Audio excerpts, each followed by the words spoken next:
Salut et bienvenue au Inspira Podcast, un podcast où le mouvement, la maternité et la montagne sont au cœur de notre discussion. Épisode 4 aujourd'hui, épisode solo, épisode très confortable dans mon salon. Si vous écoutez l'épisode sur YouTube, vous allez voir que je suis très cosy.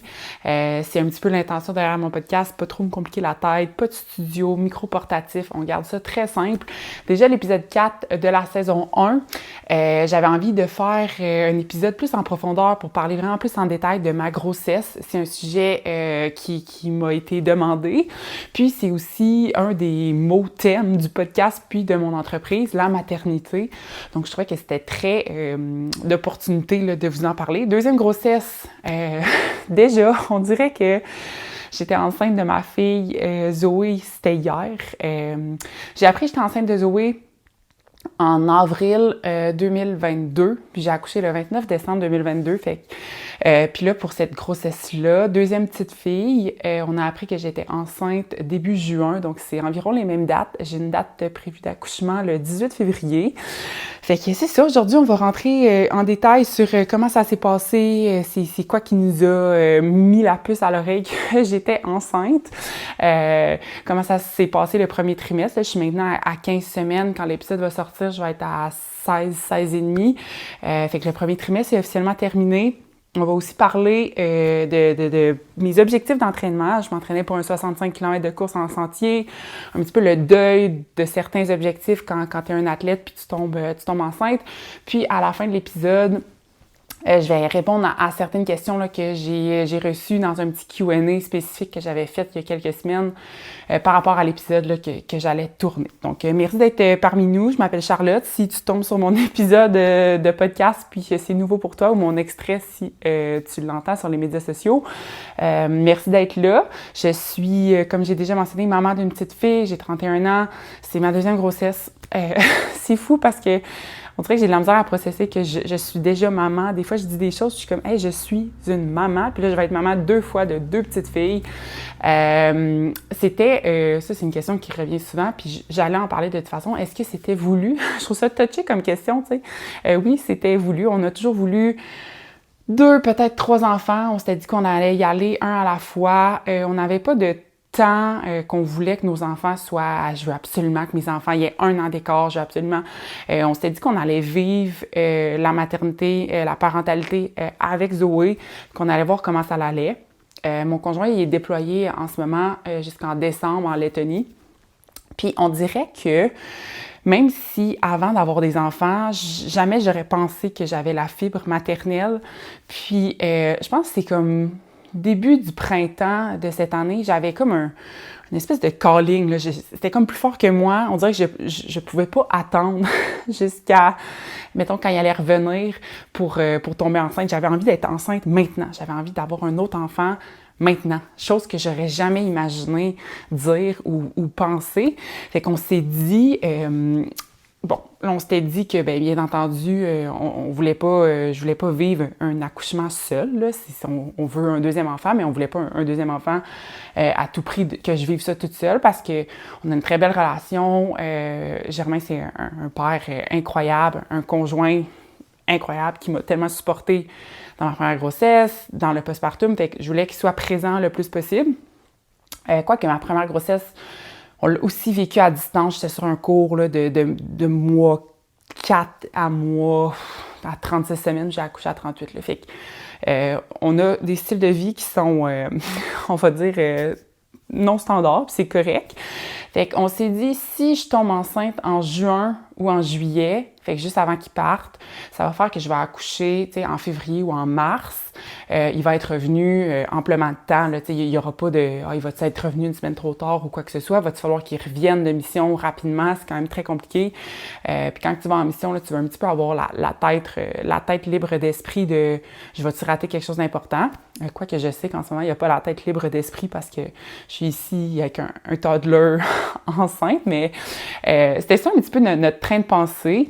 Puis, tu sais, je trouve ça touché à aborder comme sujet, mais j'aimerais pas, on a de la facilité, j'ai de la facilité à tomber enceinte, mais en même temps, j'ai de la facilité à tomber enceinte. Je veux dire, j'ai eu une grossesse dans ma vie, là, j'ai eu de la facilité une fois. J'entendais tellement d'histoires que Le deuxième, c'était plus long. Le premier, ça a été facile. Le deuxième, ça a pris des mois, des années. Fait qu'on s'est dit, si c'est maintenant, c'est maintenant. Puis si c'est plus tard, ben c'est plus tard. Puis finalement, ben ça a été maintenant. Fait que je suis revenue, je suis allée en mission en Jamaïque au mois de fin avril, début mai. Là, je suis revenue le 2-3 mai. J'ai eu un premier cycle. Puis après ça, ben ça en est suivi les jours là, de violation et ainsi de suite. Puis je suis tombée enceinte. Fin mai, mes dates prévues d'accouchement, je pense que c'était le 6 juin. Puis fin mai, là, la spirale hormonale a commencé. Je comprenais pas qui j'étais. J'étais plutôt désagréable. Est-ce que c'était des SPM très forts ou c'était à cause que j'étais enceinte? On dirait que je voulais pas avoir de faux espoirs, fait que je me disais que c'était pas parce que j'étais enceinte, je me disais juste que comme j'étais fatiguée. Mes signes et symptômes à Zoé, c'était fatigue quand même assez extrême, puis j'avais vraiment mal au sein. Là, j'avais pas mal au sein, puis oui, j'étais fatiguée, mais comme je jasais avec Germain, lui aussi était fatigué. On est fatigué. On a un enfant. C'est un peu une nouvelle réalité. Tu sais, travailler temps plein, un enfant, c'est comme une espèce de fatigue constante. L'entraînement, la vie, là, en général, nos vies occupées. Fait que oui, j'étais fatiguée, mais j'avais pas envie de dire « Ah, c'est sûr que c'est à cause que je suis enceinte », mais il y a un dimanche, lundi, mardi, très précisément, là, je m'en rappelle, le dimanche, j'ai fait 2 siestes. Puis pas 2 siestes, genre je me mets dans le lit avec une couverture, puis je suis confortable. Je pliais du linge, puis je me suis juste allongée sur le côté, sur le bout du lit, là, en petite position fœtus, puis je me suis endormie là.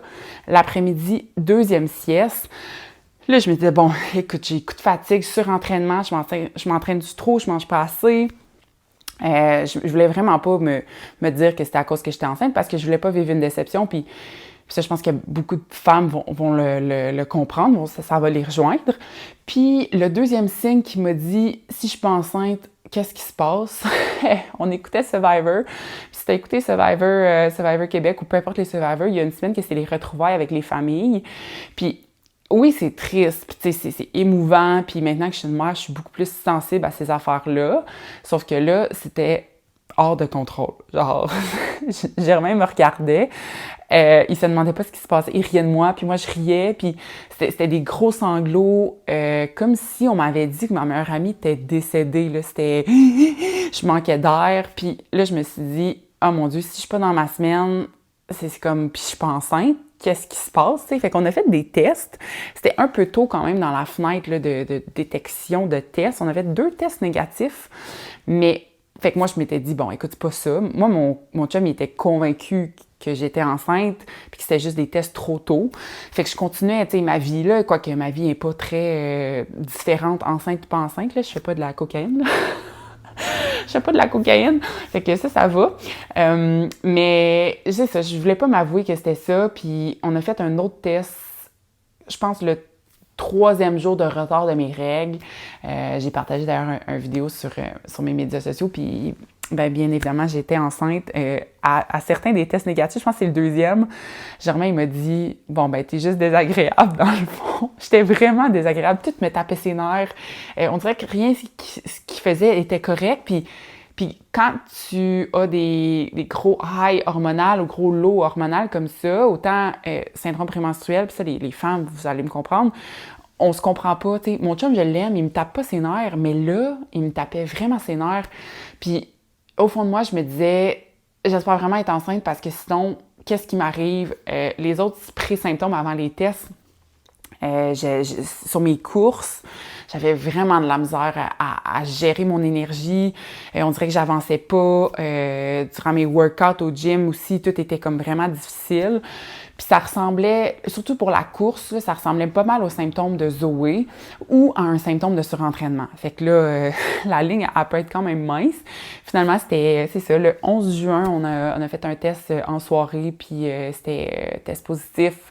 C'était que j'étais enceinte de 1 à 2 semaines, là. On était vraiment contents.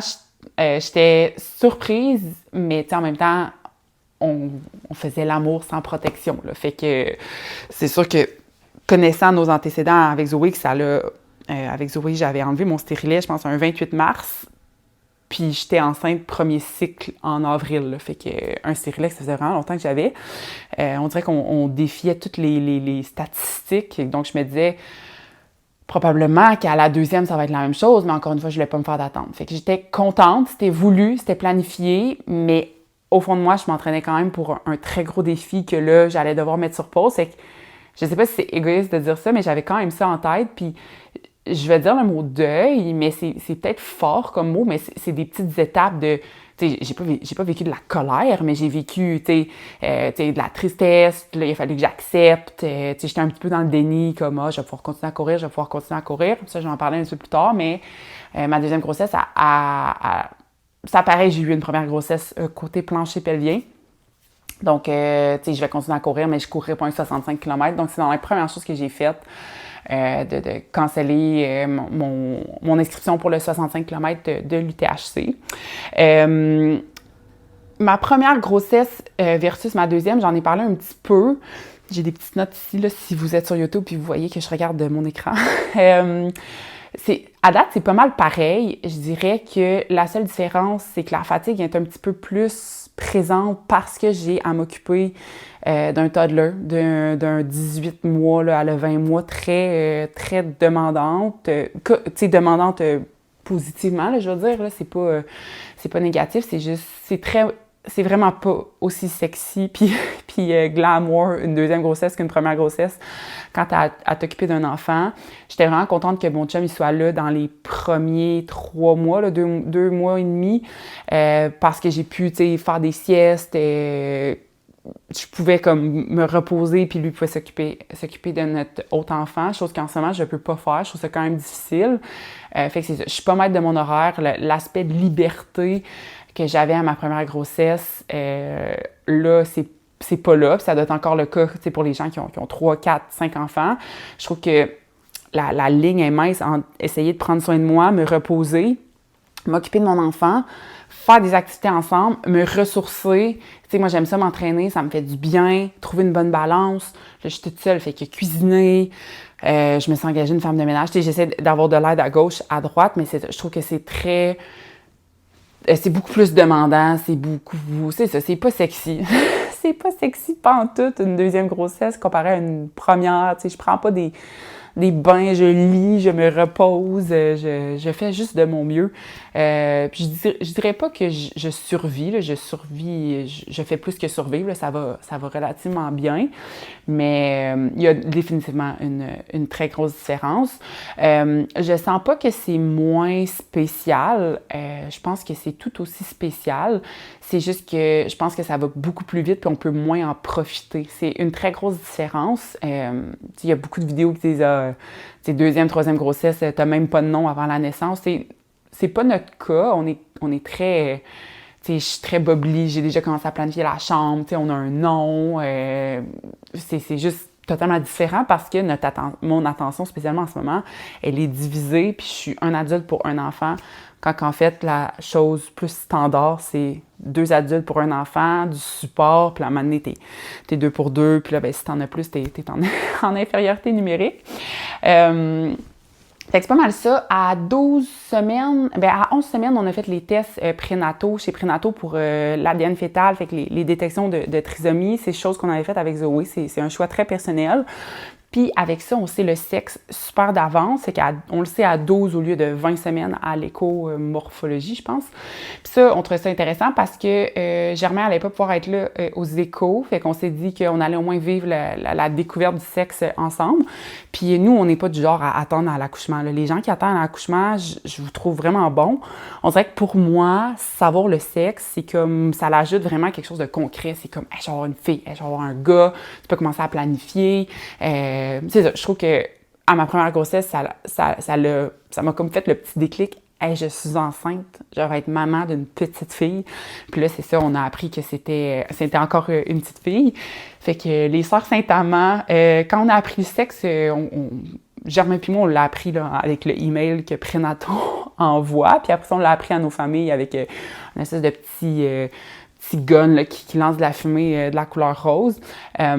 J'avoue que moi, j'étais pas déçue d'avoir une fille. Ben, en fait, Germaine non plus n'était pas déçue, mais je pense que tous les parents ont comme un petit espoir, une petite attente d'avoir comme le petit couple cute, là, un petit gars et une petite fille. Puis je pense qu'avoir un deuxième enfant d'un sexe différent, ça peut ajouter un petit peu de magie, puis c'est différent. Tu revis des premières avec un gars si t'as une fille, puis avec une fille si t'as un gars.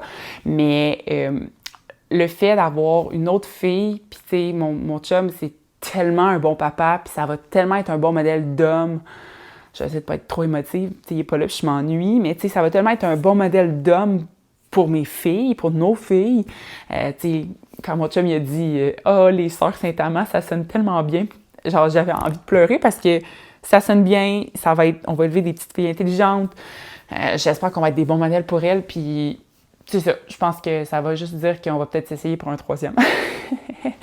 Non, on verra, tu sais, un enfant à la fois. Notre vision, comment la décision s'est faite, je pense que c'est une des questions, là, comment la décision s'est faite qu'on voulait d'autres enfants. Tu sais, oui, c'est difficile en bas âge. Je pense que c'est difficile pour la liberté, pour le couple, pour plein de raisons, pour la conciliation travail-famille, pour la logistique de faire des activités. Mais quand on s'imagine plus vieux, la question que j'avais déjà vue quelque part puis que j'ai posée à Germain, tu sais, tu t'imagines avec une table à Noël avec un enfant puis son chum, sa blonde, ou comme une grande tablée avec plein d'enfants, plein de enfants, petits-enfants, tu sais, puis la réponse, c'est vraiment une grande tablée, des grandes festivités, tu sais, on veut du monde, on veut de l'amour, puis tu sais, ça part avec soi-même faire des enfants, fait que c'est un petit peu de ça notre vision, tu sais, 2, c'est sûr, en fait, là, c'est certain, tu sais, mais peut-être 3. Puis si c'est 2, ça sera 2 aussi, parce qu'il faut quand même penser, oui, on pense au plus tard, mais d'autres aspects que nous, on a pensé. Puis si vous êtes dans un processus de « je veux-tu un autre enfant? » Oui, non. Tu sais, il faut penser, c'est quoi les genres d'activités que vous faites? Puis est-ce que c'est réaliste de continuer de les faire avec un autre enfant, tu sais? Pour certains, la réponse, c'est après 1, ça va être assez. Puis il y en a d'autres, c'est 2. Il y en a d'autres, c'est 3. Puis il y en a d'autres qui vont accepter de faire un X sur des activités qu'ils faisaient, tu sais, des voyages, la randonnée ou peu importe, tu sais, du vélo, ils vont accepter de mettre un X à ça pour avoir d'autres enfants. Puis ça, c'est complètement correct. Ça reste des choix très personnels. D'ailleurs, je pense pour ça qu'il y en a qui n'ont pas d'enfants, puis ça, c'est aussi un choix que je respecte. Je pense que nous, à 2, ça va. Continuer de faire qu'est-ce qu'on aime. À 3, ça va être à un pensez-y bien. Surtout en bas âge, là, éventuellement, ils deviennent un peu plus indépendants, puis ils peuvent contribuer. Mais c'est sûr qu'en bas âge, faire de la rando avec un 2 ans, un 4 ans, un 6 ans, ça peut être très, très rock'n'roll. Mettons un rando camping ou rando refuge. Fait que c'est à y penser. Est-ce qu'on est prêt à modifier pour l'instant pour avoir pour le plus tard? Probablement. Mais c'est toutes des questions quand même à y penser. T'sais. Le baby fever, c'est bien beau, là, mais il y a pas juste la bédaine puis le petit newborn stage. Il y a beaucoup d'autres choses. Puis ça, je pense que c'est quelque chose que j'ai jamais essayé de dire que c'était facile, là, la maternité, la parentalité. Tu sais, c'est tough, là. C'est tough, mais c'est pas aussi chaotique que certains le laissent présager sur les médias sociaux. Tu sais, oui, il y a des journées que j'ai goût de m'arracher les cheveux, puis surtout en ce moment, tu sais, je m'ennuie de mon chum, je m'ennuie de l'ail, je m'ennuie du sport. Mais tu sais, c'est beau, là. En bout de ligne, le beau va rester. Je pense que comprendre son enfant, comprendre le développement, puis c'est peut-être, tu sais, j'ai étudié en psychologie, mais je m'informe beaucoup sur le développement de l'enfant pour essayer de mieux m'outiller possible. Tu sais, c'est pas de sa faute. Il y a un cerveau immature, il est en apprentissage, c'est très sensoriellement stimulant puis difficile pour eux. Tu sais, je peux pas demander à mon enfant d'être ultra régulé quand que je viens de la trimballer en char. On a fait de la rando, on a vu mamie-papy, on est allé en camping, puis là, elle veut pas dormir, tu sais. Ça se peut, ça l'arrive, écoute, on change les plans. On dirait, puis tous les gens qui me connaissent, je pense qu'ils ont peut-être, je pense pas qu'ils ont douté de moi comme mère là, avant, mais je ne suis pas une personne patiente. Puis on dirait que j'ai conservé toute ma patience de ma vie pour mes enfants que je savais pas que j'allais avoir, parce que je me surprends vraiment à être patiente, à être à l'écoute, à à prendre mon temps, puis je suis une personne aussi qui est très extrême, puis intense, qui aime faire les choses vite, qui aime faire beaucoup de choses, mais je pense qu'avoir des enfants, ça m'a vraiment appris à ralentir. Là, je m'écarte un petit peu du terme grossesse, mais je pense que maternité, ça a vraiment sa place, surtout dans ce podcast-là. C'est un épisode solo, c'est mon podcast, c'est moi qui décide. Je vais parler un petit peu de mon deuil de course. Pour certaines, comme j'ai dit un petit peu plus tôt, là, ça va paraître peut-être égoïste de dire que c'est un deuil parce que, tu sais, porter la vie, c'est magnifique, puis je suis complètement d'accord. Il y en a qui ont de la difficulté à avoir des enfants, il y en a pour qui ça n'arrivera pas. Puis je me sens ultra choyée d'avoir un deuxième enfant en production, mais je pense que si vous êtes quelqu'un qui a des objectifs, des ambitions, qui s'entraîne fort, c'est aussi correct d'avoir des petites tristesses à travers tout ça. Surtout, là, mon parcours avec les ultramarathons, là, j'ai comme l'impression que le dieu des ultramarathons, il veut pas que j'en fasse. 2021, j'ai commencé à m'entraîner. Je m'étais inscrite au 65, ma première année. J'avais jamais couru plus que comme 10 km, mais bon, je m'entraînais pour ça. J'ai couru là, dans de la météo de merde, là, en hiver, dans le slotch, à 4h30 le matin pour essayer de squeezer ça avant ma journée de job. Puis finalement, j'ai appris que je déployais à l'été 2021 en Lettonie, fait que changement de plan. Je m'étais inscrite au 25 aussi QMT en juillet, puis 65 en septembre. Cancelle ça, c'est pas grave, écoute, continue de courir, l'entraînement n'est pas perdu, puis c'est tous des super bons moments. Sauf qu'il y a certains entraînements quand tu t'entraînes pour quelque chose d'endurance que tu aimerais mieux skipper. Mais tu sais que si tu les skips, ça va avoir un impact le jour de la course, tu sais.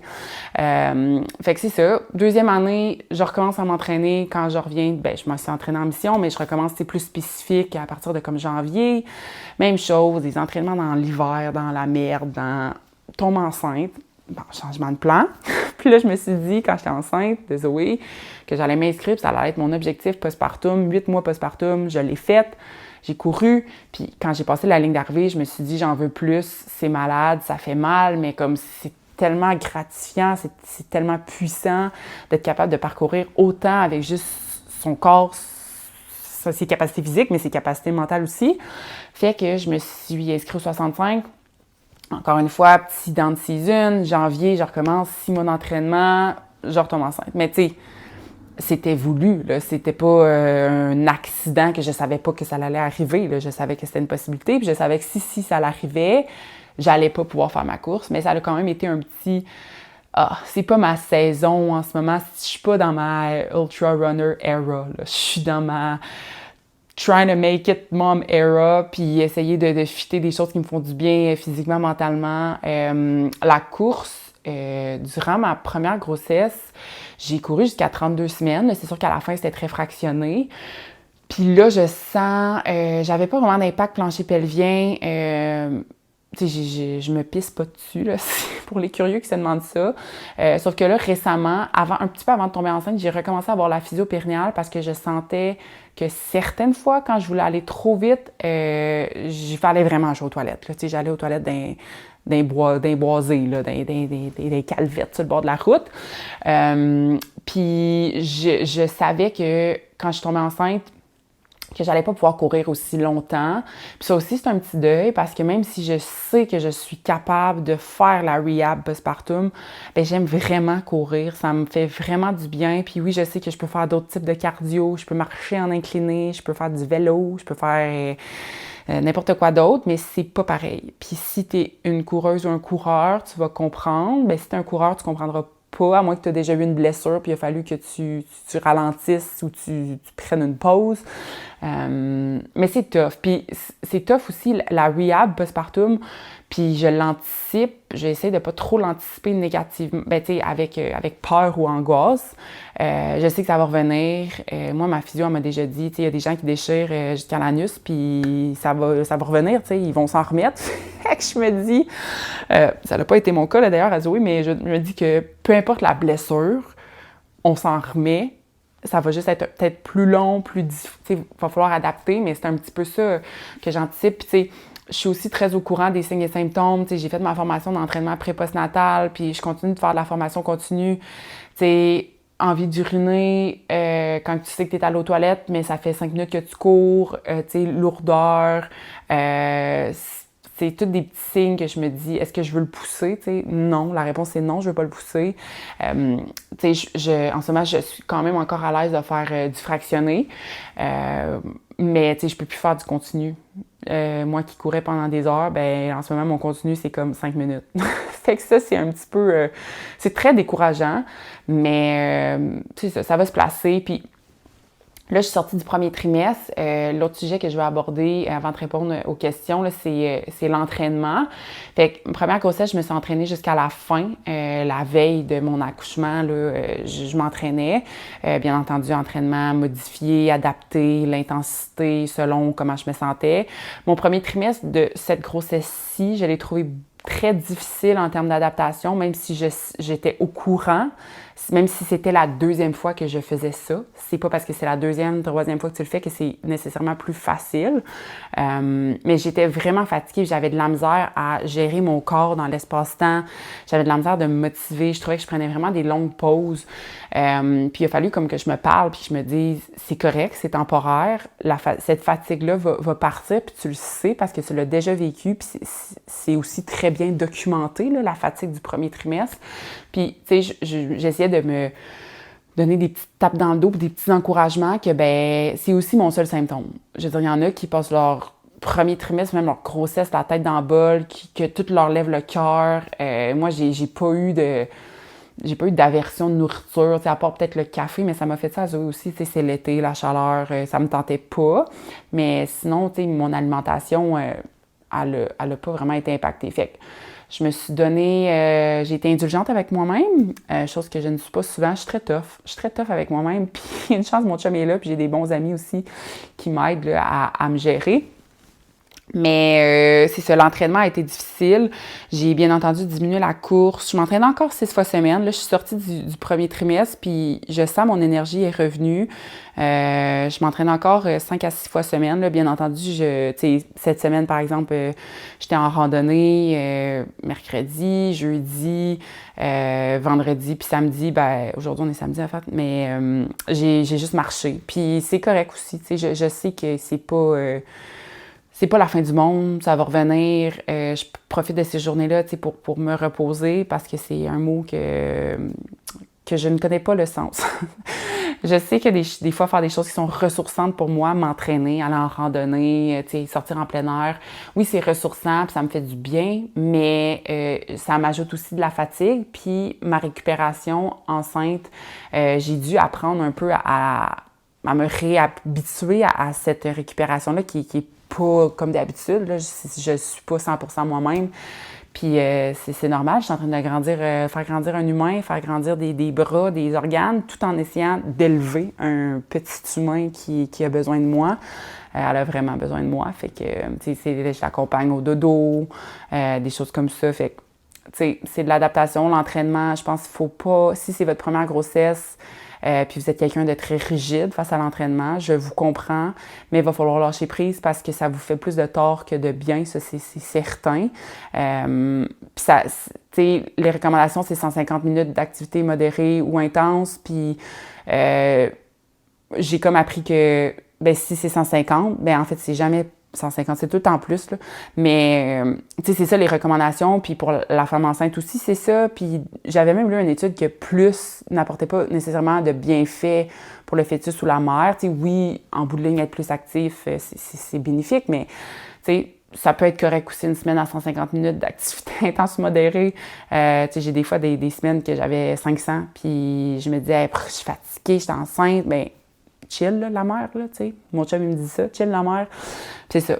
Faut apprendre à relaxer, faut apprendre à s'écouter. Écouter son corps, c'est tough. Je trouve que c'est comme vraiment un conseil de merde, surtout pour les gens qui sont habitués à ne pas écouter leur corps. Tu sais, quelqu'un qui court des ultramarathons, quelqu'un qui s'entraîne fort, qui est capable de mettre la switch à off, puis à juste continuer à pousser, puis continuer de faire des burpees, continuer à courir en sentier, continuer à faire de la rando avec beaucoup de poids, tous les signaux que notre corps nous envoie, genre arrête, relax, ça fait mal, on les ignore. Fait que là, quand t'es enceinte, puis on se fait dire écoute ton corps, c'est un petit peu confus, là. Fait que moi, j'ai eu de la misère à ça, écoute ton corps, Puis c'est un petit peu j'essaie de mettre l'avant avec les conseils que je partage sur les médias sociaux face à la maternité.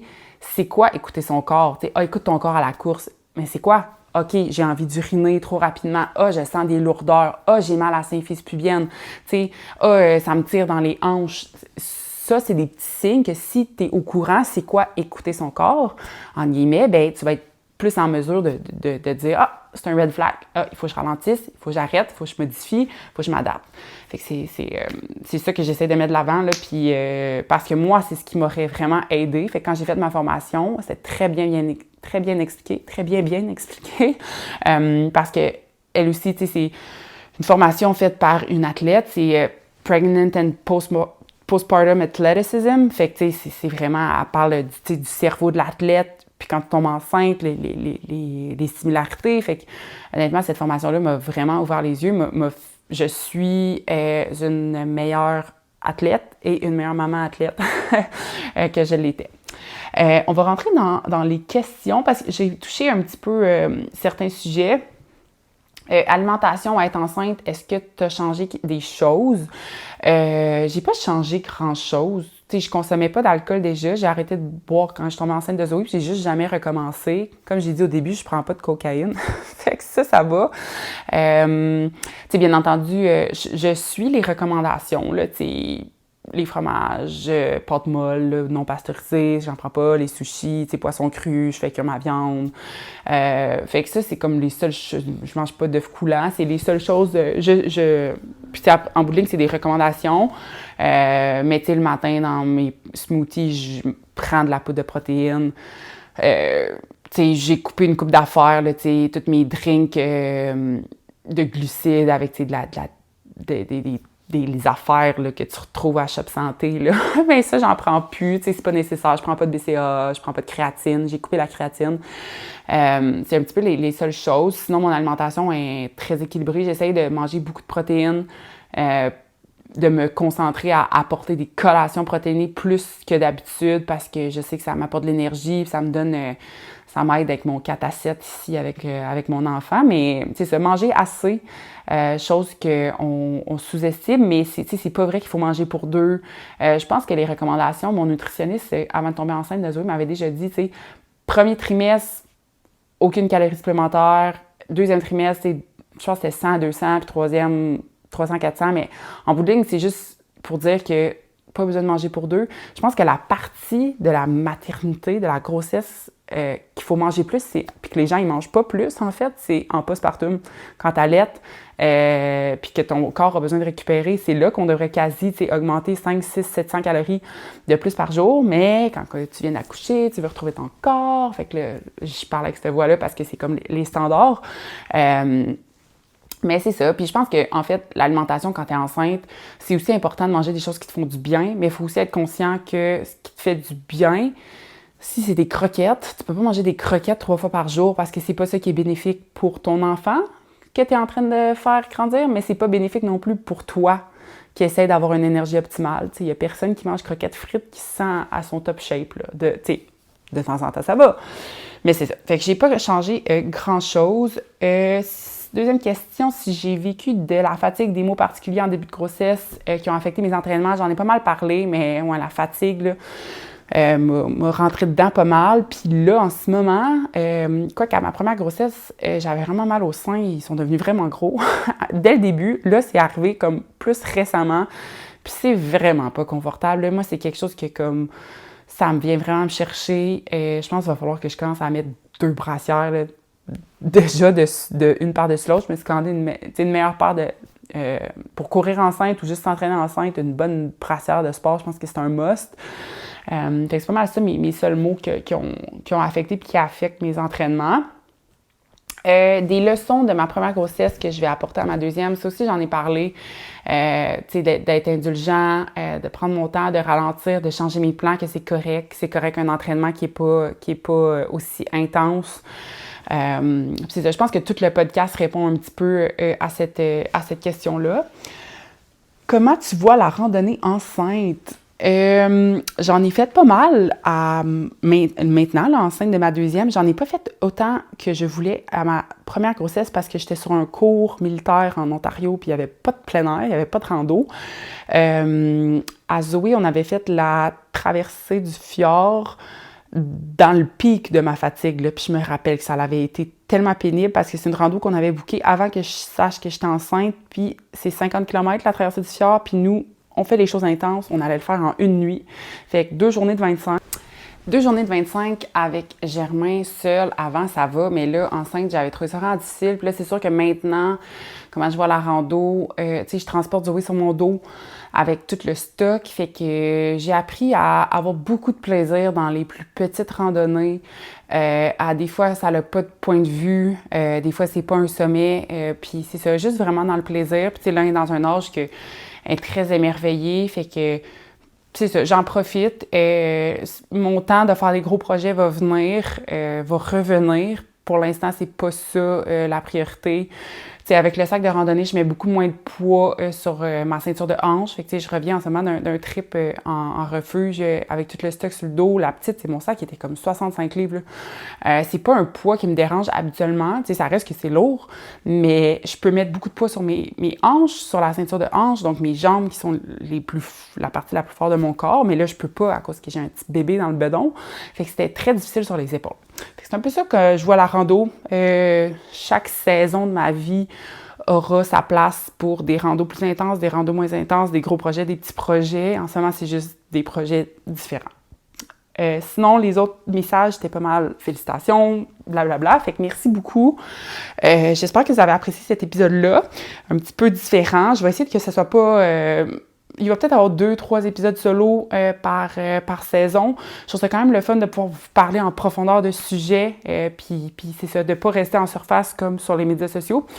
Donc, je vais vous dire merci d'avoir été parmi nous. On va se retrouver dans un prochain épisode. Si vous êtes sur YouTube, n'hésitez pas à vous abonner, laisser un commentaire. Même chose si vous êtes sur n'importe quelle plateforme sur laquelle vous écoutez le podcast. Ça fait toujours plaisir là, de lire vos avis puis de savoir que vous appréciez le podcast. Salut!